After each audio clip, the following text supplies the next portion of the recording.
Baik, terima kasih banyak Pak Kausar atas pencerahannya pada sore hari ini. Ini ada banyak sekali yang bisa kita tangkap sebagai poin penting dari perbincangan pada sore hari ini. Tadi saya kira Pak Kausar menyebutkan bahwa puasa adalah amalan batin. Jadi hanya Allah dan kita yang tahu. Dia tidak kentara, dia tidak konkret.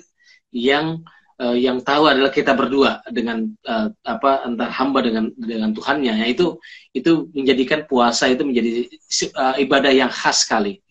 Nah, karena itu makanya tidak ada yang sebanding, bisa dibilang begitu. Tidak ada yang sebanding, tidak ada yang bisa disetarakan dengan puasa ibadah lain. Puasa tidak bisa disetarakan atau tidak bisa dibandingkan dengan ibadah yang lain karena dia punya posisi yang khas, dia punya cara yang khas, punya sesuatu yang berbeda dengan ibadah yang lain. Nah, ini yang saya kira bisa kita kita highlight pada sore hari ini. Ada beberapa pertanyaan Pak Kausar. Ini terkait dengan dengan pertanyaan yang penjelasan Pak Kausar tadi. Yang pertama dari Anwar Sanusi. Menarik sekali Profesor Kausar tentang memberi makan nafsu atau syahwat dengan makan dan minum, dan lawannya adalah tidak makan dan tidak minum atau puasa tadi. Sepertinya pemahaman ini juga dipahami oleh tradisi atau budaya sebelum Islam datang, sebagaimana olah jiwa untuk mencapai kesaktian misalnya. Bagaimana pandangan Prof. Kausar? Terima kasih atas pertanyaan itu. Saya kira banyak tradisi yang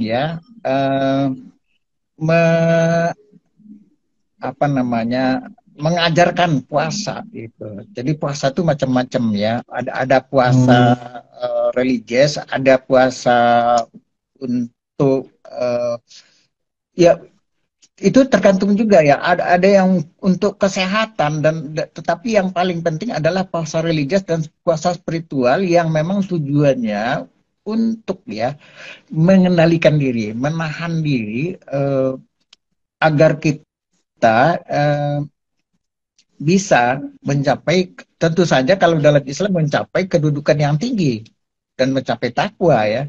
Tetapi saya tidak mengatakan bahwa semuanya tujuan seperti ini. Jadi ada misalnya di dalam tradisi-tradisi agama lain juga, dalam Buddha juga ada misalnya dalam tradisi-tradisi yang mungkin kita tidak pernah membaca atau tidak pernah ada dalam buku. Tadi disebutkan tradisi saya tidak tahu ya di tempat mana itu.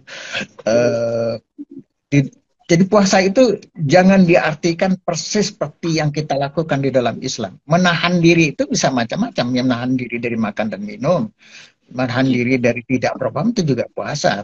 Dan di dalam agama lain itu puasa caranya nggak sama. Misal dalam Theravada, Buddha Theravada, itu para biksu itu mulai matahari lurus ke atas setelah jam 12 ya kira-kira gitu, itu nggak boleh lagi makan yang punya, hanya boleh minum yang dihisap, yang jus boleh, besok pagi baru boleh lagi makan yang punya.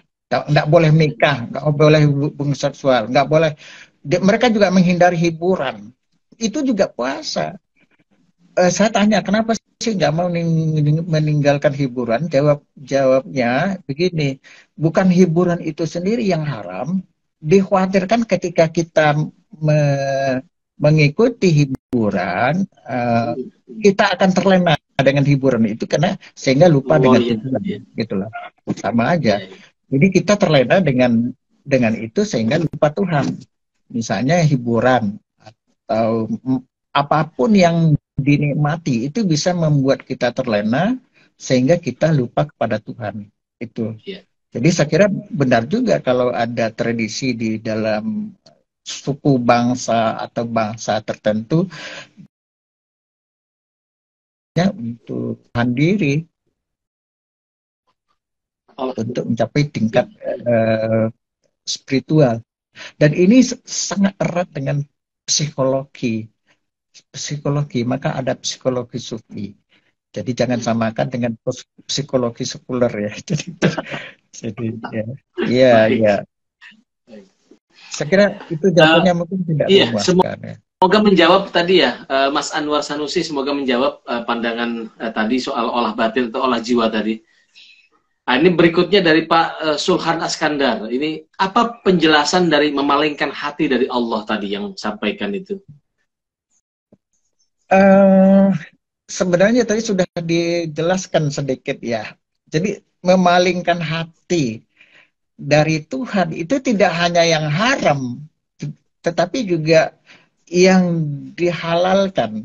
Kan saya sudah contohkan tadi di dalam, saya lupa itu contohnya di dalam Ihya Ulumuddin, tapi kira-kira begitu ya, ketika memikirkan sesuatu yang menyenangkan sehingga kita lupa pada Tuhan, atau hati kita berpaling dari Tuhan, itu ya dianggap puasa tingkat tertinggi itu sudah dibatalkan gitu loh, maka harus diulang lagi. Contohnya tadi saya katakan misalnya orang menyiapkan buka puasa. Jadi ingatnya ke buka puasa, bukan ke Tuhan lagi gitu loh. Jadi saya kira ini tingkat yang paling tinggi, hampir samalah dengan meditasi. Dalam arti begini, meditasi itu kan konsentrasi, kesadaran ya. Ada dua bahasa Inggrisnya, consciousness dan awareness. Yang paling tinggi itu awareness ya. Jadi saya ketika dulu di Bishara School, oleh guru saya atau supervisor saya dianjurkan constant awareness to him. Him-nya udah besar. Jadi pikiran kita itu agar, bukan pikiran ya, kesadaran kita itu agar selalu tertuju kepada Tuhan. Jadi tidak pernah berhenti, jangan berpaling sedikit pun. Jadi itu kan rumusannya here dan now, di sini gitu. Di sini maksudnya misal ketika saya zikir misalnya, atau ketika sholat, atau ketika ya sholat, itu awareness ya, harus tertuju kepada Tuhan, jangan kepada yang lain. Di sini, tapi kadang-kadang kan badan kita betul di sini, tetapi pikiran kita kan ke mall, ke stasiun, pergi ke Jogja, pergi ke Bandung. Jadi badan aja, tapi hati tidak, ya kan? Jadi kepisah, gitulah, kepisah. Dan now sekarang, jadi pikiran kita kan kadang-kadang ketika sholat, contoh paling baik itu mungkin sholat. Pikiran kita kan bukan sekarang, besok saya mau ke Bandung. Atau 5 hari yang lalu saya kecopetan. Jadi enggak, sekarang Anda sholat menghadap Tuhan gitu kan. Jadi now gitu lah. Jadi ada buku yang sangat bagus, The Power of Now. Jadi sekarang, Tuhan itu sekarang. Jadi bukan jadi hadir. Kata kehadiran itu sekarang. Tuhan hadir. Tuhan itu selalu hadir, tetapi hati kita nggak hadir pada Tuhan, itu masalahnya gitu loh. Jadi saya dulu pernah diajarkan oleh Syekh Kabir Heminski, itu lagi zikir, lagi awareness ya, constant awareness itu ya, zikir lagi jalan gitu lah, lagi sedang jalan, coba kita jalan di taman tuh, tapi pikiran kita agar selalu kepada Tuhan gitu, jangan kepada yang lain gitu loh. Jadi maka meditasi juga, meditasi jalan ada, meditasi macam-macam gitu. Jadi sedang nyopir juga bisa. Jadi sedang nyopir itu konsentrasi kepada Tuhan ya. Tapi kalau orangnya sudah biasa katanya, itu dia nggak akan nabrak. Jadi udah otomatis aja gitu. Jadi Allah, Allah, Allah, Allah. Jadi itu sulit ya. Tapi harus dilatih gitu lah. Jadi rumusnya kan here and now. Jadi sebenarnya itu kesatuan antar tubuh ya dan jiwa.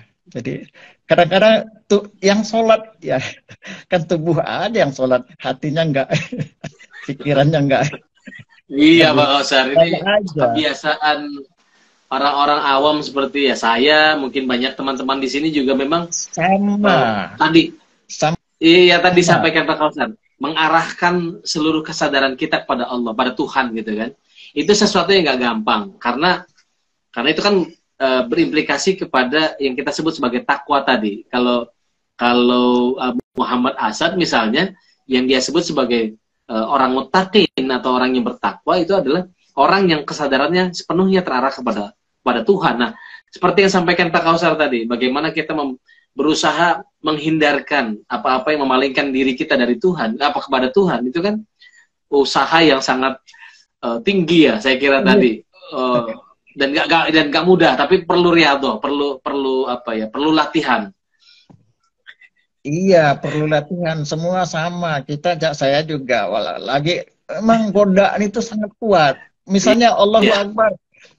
Tadi kunci yang hilang tuh, tadi nggak ingat. Ketika sholat ingat gitu, kunci hilang. Gimana ya? Nggak tahu tuh. Kok saya tadi itu apa ya? Godaannya luar biasa. Sesuatu yang tadinya kita nggak ingat, justru pada sholat itu ingat gitu lah. Ini contoh yang terbaik itu. Itu godaannya, Pak. Tapi kita harus ini kembali lagi. Maka Ibnu Rabi ini karena contohnya sholat, maka dalam sholat kita itu harus ini dulu, hening dulu sebelum sholat. Nggak langsung Allahu Akbar. Sama saya baca kabalah juga waktu saya ini di di Besara School juga begitu. Jadi sebelum mengerjakan sesuatu kita harus diam dulu, jangan langsung. Termasuk ketika orang mau berpidato atau jadi konduktor ya, dirijen, dia kan diam dulu tuh. Jadi enggak langsung, dia diam berapa detik atau berapa menit gitu, konsentrasi penuh. Saya kira meditasi yang contoh terbaik itu Formula 1 kali. Jadi apa namanya, pengendara Formula 1 itu dia kan konsentrasinya penuh. Tubuh dan badan tuh nyatu itu. Jadi pikiran, tubuh. Karena kalau nggak nyatu, meleng sedikit nabrak. Jadi, tapi kalau kepada Tuhan susah ya. Iya. Jadi orang. Baik, Bang Ustaz. Saya mau beralih ke pertanyaan berikutnya, kalau boleh. Iya, silakan. Oke, ini dari Ahmad Tauzi. Ini pertanyaan, Prof, apa benar puasa sejati yaitu dengan menggabungkan puasa syariat, tarekat, dan hakikat? Atau ketiga tingkatan tersebut tidak dapat digabungkan?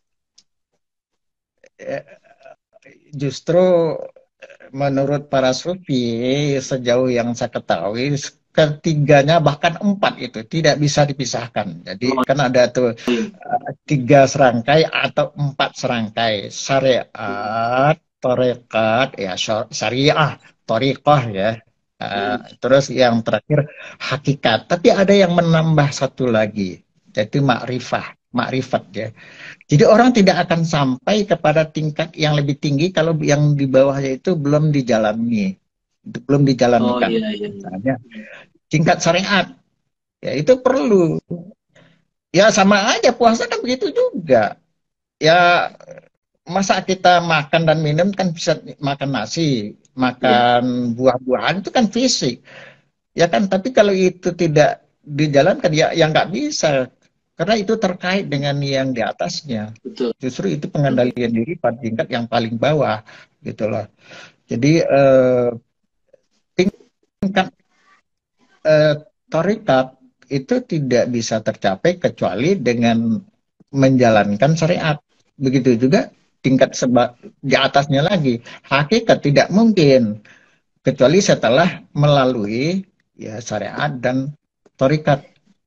Apalagi yang terakhir itu makrifat ya, makrifah. Tapi dalam pandang Ibnu Arabi yang dimaksud makrifat atau yang semasab dengan Ibnu Arabi, makrifah ini kayak wahdatul wujud, perginya. Di sini mungkin tidak perlu kita bicarakan. Ya. Baik, Pak Kausar, ini ada pertanyaan mengenai Ibnu Arabi setelah ini. Jadi Mikran Wibu namanya. Ada teman kita Mikran Wibu ditanya soal mengenai makna kafir, bahwa kedirian kita juga bisa kafir. Berarti konsep takfiri yang diklaim oleh beberapa kelompok adalah keliru. Saya nggak berani mengadakan keliru atau gimana ya. Jadi orang kan banyak yang terlalu mudah ya mengafirkan orang lain gitu loh. Jadi itu kan apa ya, itu seperti kacamata ya. Kacamata yang terlalu mudah melihat sesuatu lalu memberikan penilaian gitu. Saya sering bilang ya, kita dalam beriman dan beragama harus hati-hati. Hati-hati dalam beriman. Dan hati-hati juga dalam mengkafirkan orang gitu loh. Jadi terlalu gegabah ya. Tapi kan ada yang kita sepakati. Jadi yang saya kira ada yang disepakati. yang mendasar gitu. Misalnya tauhid, asyhadu an la ilaha illallah wa asyhadu anna muhammadar rasulullah, kan tauhid. Saya kira dalam agama-agama lain itu, saya baca agama Yahudi juga begitu. Kalau ada penyelewengan, itu penyelewengannya, bukan ajarannya. Ya. Dalam agama Hindu juga begitu. Jadi itu tauhid. Lalu kalau dalam konteks Islam, dia mengakui Muhammad sebagai Rasulullah, itu kan disepakati. Iya. Ya kan? Bahwa Al-Quran itu adalah wahyu yang diturunkan pada Muhammad, sepakat nggak ada. Semua sepakat. Termasuk puasa ini semua wajib, aliran apapun mau.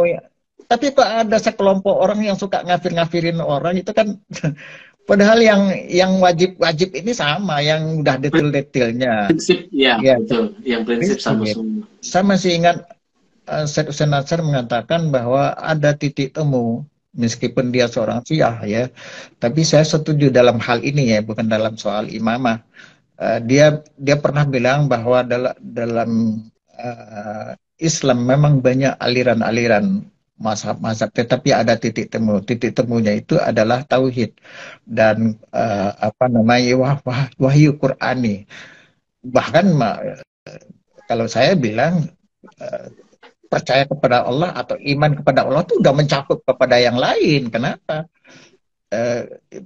Pada Rasulnya, malaikatnya, kitab sucinya, dan seterusnya, dan wahyu yang diturunkannya. Jadi kalau mau diperas-peras itu Allah. Jadi tapi kan ya nggak perlu begitulah. Jadi ya kadang-kadang itu soal politik. Jadi Iya, betul, saya betul, nggak tahu betul. ya. Soal imamah atau misalnya karena nggak memilih si anu dianggap kafir, karena itu pun misalnya juga diperdebatkan, ayat boleh nggak orang-orang Kristen Yahudi Disebut. menjadi pemimpin. Ya, itu juga tafsirnya ada dua macam kan. Ada yang boleh kan, ada yang tidak. Gitu loh. Baik, baik Pak Kausar. Saya mau beralih ke pertanyaan berikutnya. Ini dari Ardiansyah. Ardiansyah 2659. Bagaimana cara kita sebagai manusia yang berbeda-beda bersuku-suku menyikapi kebanyakan makanan dari pada puasa? Maksudnya gimana ini? Ada puasa hati, ada puasa indera misalnya. Sedang kita hidup di dunia sosial. Ini kurang jelas pertanyaannya Adriansa ini. Kalau bisa disusun ulang biar Pak Kausar nggak kebingungan ini. Saya masuk ke Candor aja. Candor, ini ada. Jika ada seorang hamba sudah manunggalin kaula Gusti, apakah dia perlu masih berpuasa? Ya, saya bilang tadi, itu kalau pada tingkat makrifat itu, ya, bahwa atau penyatuan, itu kan sudah tingkat yang tinggi gitu loh. Tapi bukan berarti orang harus atau boleh meninggalkan syarat. Tidak boleh. Tapi penyatuan di sini nih yang sering disalahpahami juga. Dianggap Tuhan itu sama dengan manusia, alam. Tidak. Ibnu Arabi sering mengatakan begini, perumpamaan itu macam-macam. Salah satunya yang menarik menurut saya itu adalah seperti hubungan antara Tuhan dan alam, termasuk manusia, itu seperti roh dan jasad. Roh dan jasad nggak kepisah, tapi tetap beda. Tuhan itu transenden, tahu ya transenden? Melampaui, berbeda, melebihi alam. Laisa kamislihi syai'un. Tetapi dia juga, dia ada paradok memang, tapi dia imanen, hadir di dalam ada alam. Di dalam iya, bahkan dekat dari urat nadimu sendiri. Kemanapun kamu mengharap, di situ aja Tuhan gitu. Jadi Tuhan tuh jangan dianggap di luar alam. Salah sama sekali. Tuhan itu ada di dalam alam. Bahkan ada yang mengatakan alam ada di dalam Tuhan. Karena itu kan bukan fisik. Al-Muhaid, salah satu nama Tuhan itu kan maha meliput.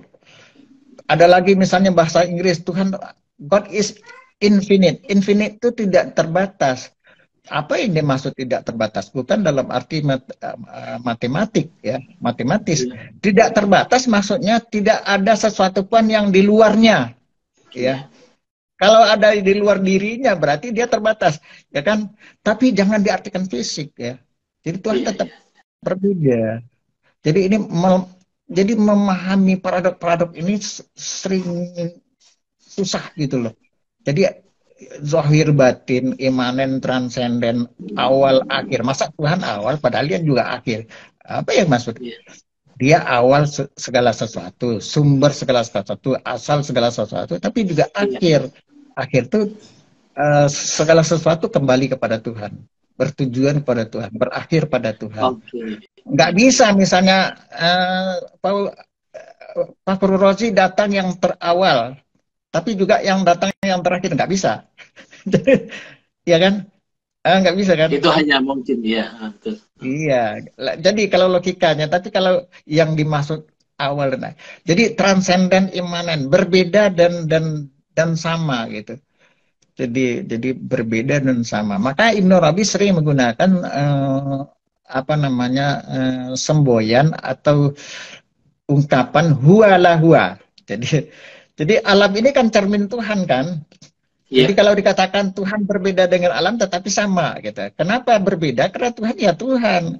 Kenapa sama? Karena alam ini gambar Tuhan. Jadi saya sering juga misalnya mencontohkan kalau saya melihat gambar sekarang siapa sih presiden kita Joko Widodo ya.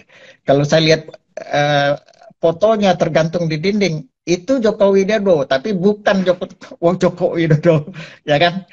Jadi alam ini Tuhan tapi bukan Tuhan. Maksudnya alam ini adalah cerminan Tuhan ya. Ya Tuhan ya Tuhan sama serupa tapi berbeda dari segi zatnya. Karena itu ada yang mengatakan Tuhan bisa dilihat dari dua segi. Satu dari segi zatnya itu berbeda sama sekali. Kedua dalam relasinya dengan alam maka dia serupa. Misal manusia hidup, Tuhan juga hidup, Hayyun salah satu namanya. Manusia berkata, Tuhan juga olah berkata juga, tapi jangan disamakan berkatanya Tuhan dengan hidupnya Tuhan dengan kita ya. Jadi ada dalam relasinya dengan manusia dia harus serupa dengan manusia. Apapun kalau ada relasi pasti ada kemiripan. Misal contoh gampang sekali ini. Kalau saya berhubungan dengan bayi, saya harus menyerupai bayi gitu. Ciluk bah, ciluk bah. Kalau saya nggak begitu, aduh susah kan. Mau Seperti ya. hubungan. Kalau dengan orang gila begitu juga kali ya. Jadi kalau saya berhadapan dengan intelektual, saya kan lain lagi nih. Lain lagi sikap saya nggak sama kan. Betul, betul, betul. Baik, Pak Kausar, semoga menjawab tadi pertanyaannya soal apakah orang yang sudah mencapai manunggaling kaula Gusti atau mungkin bernyatu tadi apakah masih tetap boleh apa tidak perlu berpuasa tadi. Oke, ada Yoyok PRJ. Ini bagaimana fenomena seseorang yang tampak religius tetapi kerap gagal mengaktualisasikan nilai-nilai religius di ruang sosial. Iya di ruang sosial itu kan tidak bisa dipisahkan dengan apa yang di dalam. Jadi di ruang sosial itu sebenarnya seminan dari dalam. Jadi orang melakukan kekerasan, bohong, kebencian itu kan dari dalam asalnya. Saya percaya bahwa segala sesuatu yang muncul keluar itu dari dalam. Maka di dalam dulu yang dibereskan. Kalau dari dalamnya rasa dendam, rasa jengki itu atau melakukan itu kan dari dalam asalnya udah ada niat hatinya untuk melakukan kekerasan untuk mencuri untuk berbohong dan jangankan itu berhutang saja kalau kita nggak melunasi itu persoalannya beda maka misalnya yang Imam Ghazali mengatakan kalau dosa dengan Tuhan gampang, dia bilang. Gampangnya begini ya, udah minta ampun. Tapi kalau hutang, lunasin dulu. Nggak bisa, saya misalnya minjam uang misalnya 100 juta kepada siapa orang gitu. Kemudian saya minta maaf ya saya nggak bisa bayar gitu. Lalu dia nggak rela ya. Dia nggak bayar dong. Harus bayar. Kecuali kalau dia rela. Udahlah. Kasihan lah, udah nggak usah bayar aja. Itu soal lain kan. Jadi hubungan dengan manusia itu sebenarnya lebih susah menyelesaikannya dengan hubungan dengan Tuhan. Kalau dengan Tuhan Iya betul. lebih gampang ya. Jadi ada dosa apa ya? Ya kalau dengan Tuhan kan hubungan langsung dengan Tuhan. Misalnya kita ada yang sholat ya sekarang dikodok atau apa gitu kan gampang lah lebih minta ampun iya betul Baik, Pak Kausar, ada dua lagi nih. Ada dari Ed Adi Hendranto. Bukan, tadi kan kita bicara soal kesadaran. Bukankah kesadaran atau consciousness itu hanya tercapai atas seizin Allah? Iya benar. Jadi kita dibantu oleh Tuhan. Jadi betul, tapi juga usaha kita. Ya. Gitu lah. Maka pensucian diri itu kan membersihkan diri dari sifat-sifat tercela, perbuatan-perbuatan tercela. Ketika hati itu bersih, maka cahaya Tuhan itu akan masuk ke dalam jiwa. Maka salah satu doa yang diajarkan Nabi itu adalah ya Tuhan, jadikanlah hatiku ini mencintaimu. Jadi Tuhanlah yang membantu, memasukkan. Ketika hati kita bersih, maka cinta akan lebih subur. Tetapi kalau hati berkarat, cinta kepada Tuhan itu susah. Jadi makanya orang-orang yang bersih dirinya, dia dicintai oleh Allah dan dia dicintai oleh Allah dan dia sendiri juga mencintai Allah. Dan orang yang mencintai Allah itu kan ibarat cermin yang bersih, pantulan cahayanya itu jelas. Jadi clear. Jadi dia di bawah bimbingan Tuhan. Dan dalam sebuah hadis qudsi, orang yang banyak bersedekah, berbuat yang melebihi kewajiban, ya, itu yang memang karena hatinya bersih. Orang yang hati bersih kan suka nolong, suka membantu orang lain, melebihi kewajiban, dia melakukan perbuatan-perbuatan melebihi kewajiban, maka Tuhan akan mencintainya. Dan orang yang dicintai oleh Tuhan, maka Tuhan katakan, aku akan menjadi pendengaran. Bayangin aja tuh. Jadi Tuhan sendiri yang menjadi pendengaran kita. Jadi pendengaran, penglihatan kita. Tuhan sendiri yang menjadi. Jadi hidup kita akan selalu dibimbing, diarahkan oleh Tuhan. Bahkan pendengaran kita itu Tuhan sendiri pendengaran kita, penglihatan kita, dan seterusnya. Baik, Pak Kausar, ini waktunya sudah jam 5:03, jadi saya kira udah selesai. Acara kita sudahi saja, teman-teman sekalian, karena memang waktu kita cuma 1 jam dan saya mohon maaf tidak bisa melanjutkan siaran ini karena kita dibatasi waktu dan yang lain akan punya aktivitas lain setelah ini. Jadi saya terima kasih banyak kepada Pak Kausar atas pencerahan pada sore hari ini dan teman-teman sekalian yang sudah memberikan respon yang sangat positif, memberikan bobot terhadap kegiatan kita pada sore hari ini.